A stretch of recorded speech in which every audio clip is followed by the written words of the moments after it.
Bruce Lee walked into a Warner Brothers casting room in 1971 and auditioned for the lead role of a half-Chinese Shaolin monk in a new television series about a martial artist in the American West. He was, by every objective measure, the most qualified person in the building. He had trained under Ip Man. He had won the Hong Kong School's boxing championship. He had developed a fighting system that the most accomplished martial artists in America had paid to learn. He had spent 3 years playing the martial arts role of Kato in The Green Hornet, a role in which audience surveys consistently showed he was more popular than the show's nominal star. He did not get the part. The studio said that American audiences would not be able to understand his accent. The part went to David Carradine, who did not know how to do martial arts. This is the story of the most consequential rejection in the history of American television, and what happened to the idea that was left on the table. Bruce Lee arrived in America in 1959 with a partial martial arts foundation, a boxing championship from Hong Kong, and an ambition that he made no effort to moderate or disguise. He wanted to be a film star, not a supporting actor, not a sidekick, not an exotic element in someone else's story, a leading man, the person that audiences followed from the first scene to the last. He said this directly to anyone who would listen. He believed it was possible because he understood his own abilities and because he refused to accept that those abilities were bounded by the categories that American entertainment had decided applied to people who looked like him. In the early 1960s, he began teaching martial arts privately in Los Angeles, building a client list that included some of the most recognizable names in Hollywood. One of those clients was Jay Sebring, the celebrity hairstylist who had seen Bruce demonstrate at the Long Beach International Karate Championships in 1964 and had subsequently told television producer William Dozier about him. Dozier was developing a television adaptation of the Green Hornet radio serial and needed someone for the role of Kato, the masked crime-fighting valet. He asked for a screen test. Bruce performed. Dozier offered him the role. The Green Hornet ran for 1 season on ABC from September 1966 to March 1967, 26 episodes. The show starred Van Williams as Britt Reed, the newspaper publisher who became the Green Hornet. Bruce Lee played Kato, the sidekick, the driver, the person whose name appeared below Van Williams's name in the credits, whose character was introduced and defined in relation to someone else's story.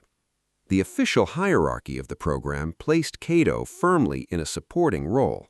There was nothing in the structure of the program that invited the audience to consider Kato the main event. The audience considered Kato the main event anyway.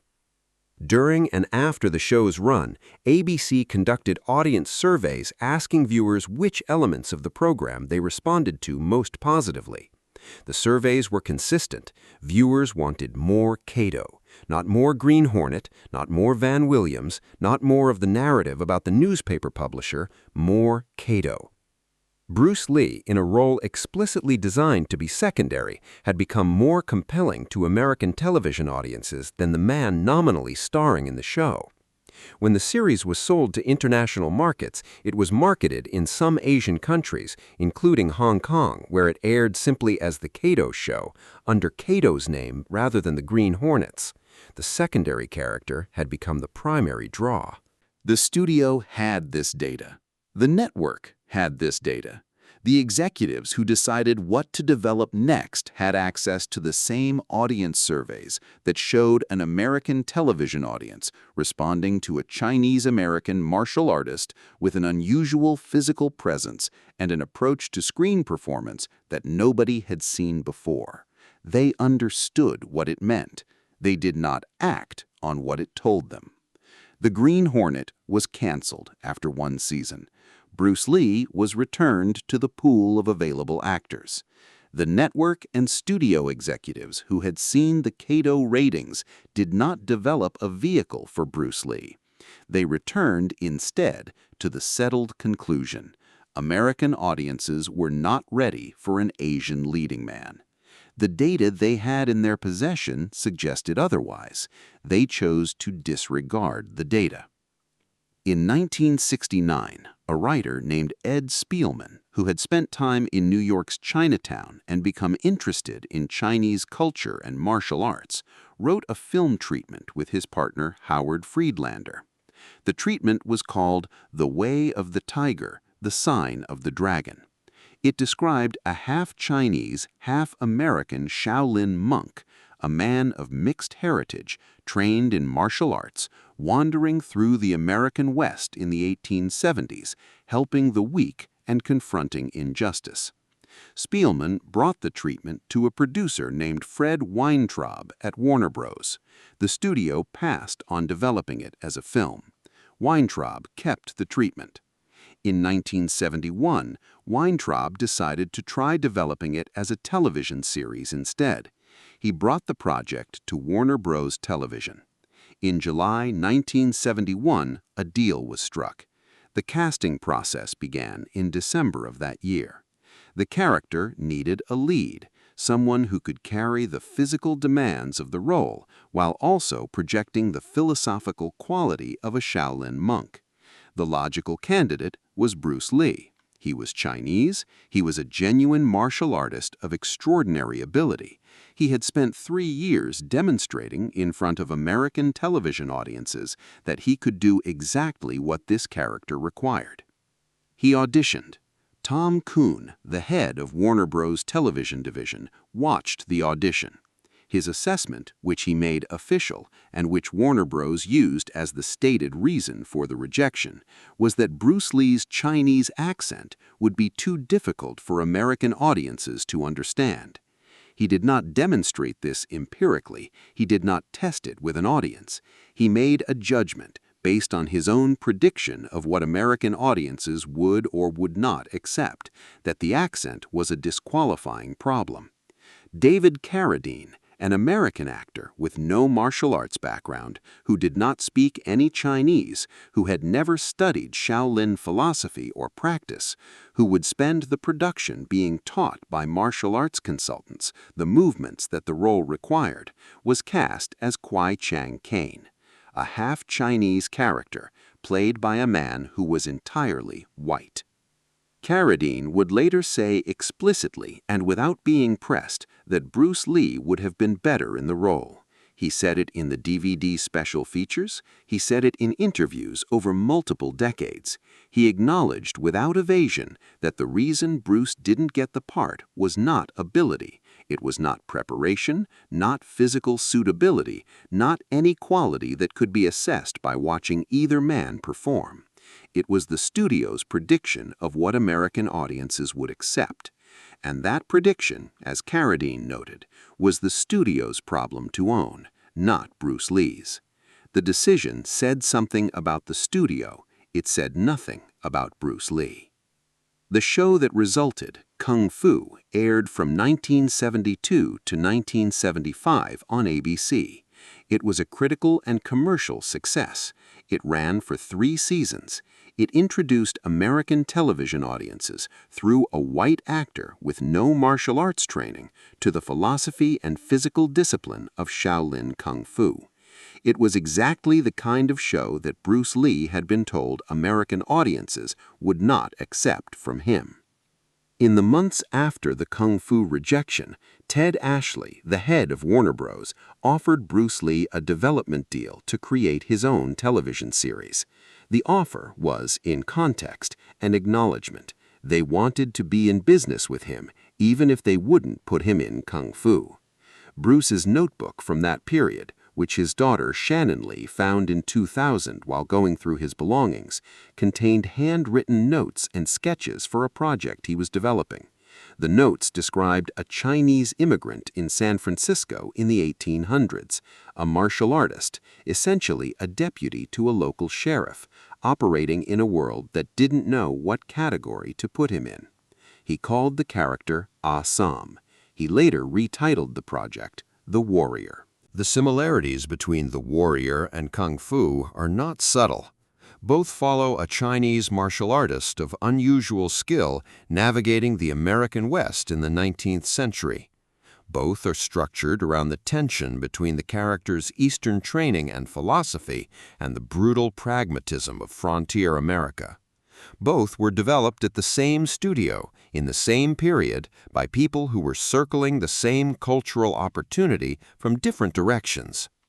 Whether Bruce Lee's concept influenced the kung fu development, or whether both emerged independently from the same cultural moment, has been disputed for decades.